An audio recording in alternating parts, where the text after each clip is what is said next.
ನಾನ್ ಹೇಳಿದ್ರೆ ಕೇಳಲ್ಲ ಅವರು. ಮೋಸ್ಟ್ಲಿ ನೀವ್ ಹೇಳಿದ್ರೆ ಅವ್ರ ಮದ್ವೆ ಆಗ್ಬೋದು. ನಾನು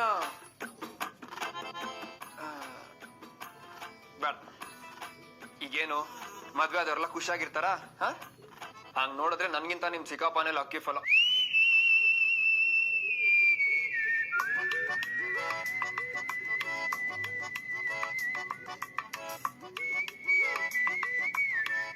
ಏನಕ್ಕೆ ನಗ್ತಿದ್ಯಾ?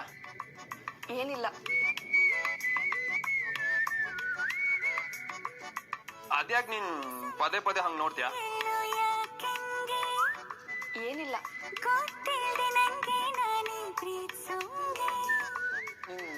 ಸುಮ್ನೆ ಹಂಗ್ ನಗ್ಬೇಡ. ನನ್ಗೆ ಏನು? ಏನಿಲ್ಲ, ನನ್ಗೊಂಥರ ಇರಿಟೇಟ್ ಆಗುತ್ತೆ ಅಷ್ಟೇ. ಮದ್ವೆ ಆದ್ರೆ ಎಂತ ಕಷ್ಟ ಪಡ್ಬೇಕು ಅಂತ ನನ್ನಂತನ ನೋಡಿನೇ ನಿಮ್ ಚಿಕ್ಕಪ್ಪ ಮದ್ವೆನೇ ಆಗ್ಬಾರ್ದು ಅಂತ ಡಿಸೈಡ್ ಮಾಡಿರೋದು.